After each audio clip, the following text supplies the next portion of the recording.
जय हिंद साथियों, मैं बहुआयामी राजनीतिक पार्टी बीएपी से केएम आमिश लखनऊ से बात कर रहा हूं। बोल की लब आजाद है तेरे। साथियों, मैं आज एक अति महत्वपूर्ण विषय पर चर्चा करने वाले हैं।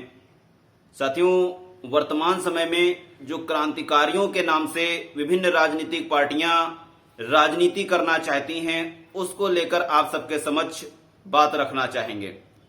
साथियों, वर्तमान समय में राजनीतिक पार्टियों के द्वारा जो बैनर होर्डिंग बनाए जा रहे हैं, उसमें राजनीतिक चेहरे लगाए जा रहे हैं, उसको मैं लेकर आपके सबके समक्ष चर्चा करना चाहेंगे। साथियों, उत्तर प्रदेश में विभिन्न प्रकार के राजनीतिक को देखते हुए जो शहीद स्मारक पार्क बने हुए हैं या जो शहीदों के नाम से संग्रहालय बने हुए हैं, उसमें जो एंट्री शुल्क रखते हैं, प्रवेश शुल्क रखते हैं, उस पर आप सबके समक्ष में चर्चा करने वाले हैं। सबसे पहले तो मैं विभिन्न राजनीतिक पार्टियों के माध्यम से सरकार तक यह मैसेज पहुंचाना चाहूंगा कि उत्तर प्रदेश की राजधानी लखनऊ में शहीद स्मारक पार्क, काकोरी स्मृति उद्यान जैसे ही प्रवेश लिया जाता है, उसमें सदस्यता शुल्क के नाम पर, प्रवेश शुल्क के नाम पर कुछ शुल्क लिया जाता है। ऐसे में यदि शहीदों के पार्क के नाम पर ही शुल्क ले लिया जाएगा तो कौन युवा साथी शहीदों को श्रद्धांजलि देने पहुंचेगा। यदि उत्तर प्रदेश में शहीदों के नाम से जो म्यूजियम बनाए गए हैं, संग्रहालय बनाए गए हैं, वहां पर उनके द्वारा महान कार्यों को देखने के लिए जाया जाए और उनसे ही शुल्क वसूल कर लिया जाए, तो कौन युवा साथी उनके द्वारा किए गए महान कार्यों को देखने के लिए जाएगा। सरकार से मेरा प्रश्न है, क्या हर जगह बिजनेस करना, हर कारोबार से टैक्स लेना, कहां देश को महान बनाने ले जाने लायक बात है? किस हद तक जायज बात है? मैं कहना चाहूंगा कि वर्तमान समय में विभिन्न राजनीतिक पार्टियां जो अपने बैनर तले राजनीति को चमकाने के लिए हमारे शहीद क्रांतिकारियों के फोटोग्राफी, पिक्चर्स, बयानबाजी का सहारा ले रहे हैं, वो कहां तक, किस हद तक सही है? क्या क्रांतिकारियों को राजनीति से दूर नहीं रखना चाहिए? विभिन्न प्रकार के प्रश्न आपके समक्ष में प्रस्तुत करना चाहूंगा। जिस देश में शहीद चंद्रशेखर आजाद की मूर्ति को, प्रतिमा को हटाकर किसी मुख्यमंत्री की मूर्ति स्थापित कर देना, क्या क्रांतिकारियों का अपमान नहीं?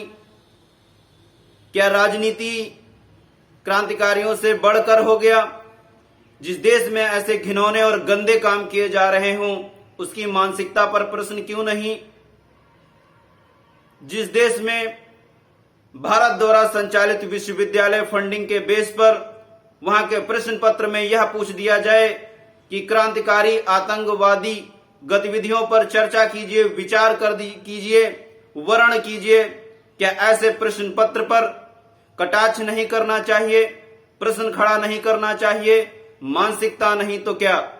जिस देश में यह कहा जा रहा हो, देखा जा रहा हो कि अगर उदाहरण के तौर पर हम बात करें, लखनऊ में जो काकोरी की घटना घटित हुई, उसको आज आजादी के 75 वर्ष पूर्ण हो जाने के बावजूद भी कांड शब्द बोला जा रहा है। क्या यह क्रांतिकारियों का अपमान नहीं? क्या सरकार के द्वारा कांड शब्द हटवाया नहीं जा सकता है? ये मानसिकता नहीं तो क्या है? जिस देश में 1857 की क्रांति में शहीद हुए परिवार से आज भी शहीदी के नाम पर प्रमाण पत्र मांगा जा रहा हो, क्या सरकार की मानसिकता पर प्रश्न नहीं करना चाहिए? ये क्रांतिकारियों का अपमान नहीं तो क्या है? जिस देश में हिंदू जागरण के मंच पर चंद्रशेखर आजाद को कोई बाहरी बहरूपिया आकर आतंकवाद बोल दे, आतंकवादी बोल दे, क्या यह क्रांतिकारियों का अपमान नहीं तो क्या है? सरकार की मानसिकता पर प्रश्न खड़ा करना है, पूछा जा सकेगा या नहीं?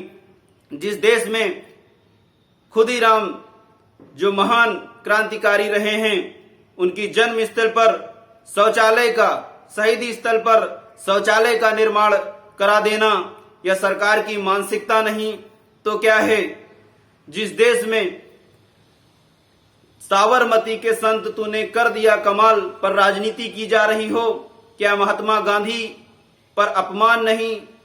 सत्य अहिंसा के रास्ते पर चलने वाले का अपमान नहीं तो क्या है? जिस भी गीतकार ने इस गीत को लिखा, जिस भी गीतकार ने इसको गाया, उसका सीधे तौर पर कटाक्ष अपमान नहीं तो क्या सरकार की मानसिकता पर प्रश्न किया जा सकेगा या नहीं? साथ ही साथ बहुत सारे प्रश्न, बहुत सारे सुझाव आपके समक्ष में रखना चाहता हूं।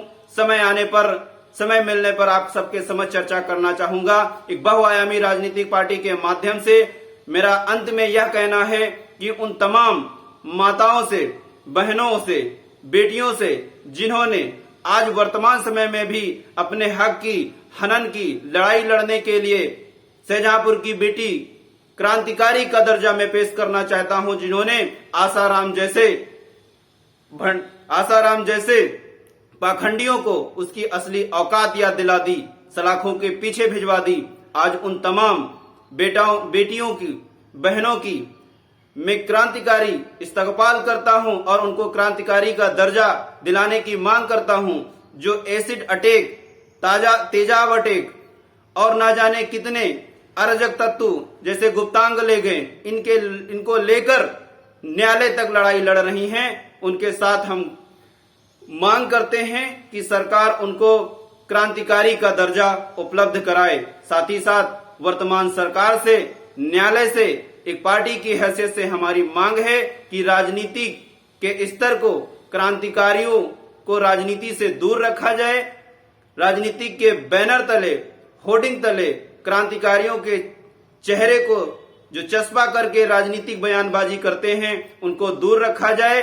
और जो उत्तर प्रदेश में क्रांतिकारियों के नाम से बने पार्क जर्जर हो चुके हैं, जिनके सर का ताज गायब हो चुका है, जिनके ऊपर की छत गायब हो चुकी है, सरकार उनका पुनः निर्माण कराए। साथ ही साथ वो तमाम क्रांतिकारिक स्थल जहां पर प्रवेश शुल्क लिया जा रहा है या संग्रहालय में प्रवेश शुल्क लिया जा रहा है, उसको टैक्स फ्री करें, ताकि युवा पीढ़ी क्रांतिकारियों को समझ सके और उनके प्रति श्रद्धांजलि दे सके। तमाम युवा साथियों से निवेदन है, साथियों उठो जागो, राजनीति आपको पुकार रही है, देश पतन की तरफ जा रहा है। हजारों काम आपके सरकार के द्वारा आपके दफ्तरों में, आपके विभागों में गलत तरीके से हो रहे हैं। आवाज बुलंद करने की जरूरत है। बहुत सारे प्रश्न और सुझाव आपके सबके समक्ष में रखना और प्रस्तुत करना चाहता हूं। जल्दी ही भेंट होने वाली है। जय हिंद, इंकलाब जिंदाबाद।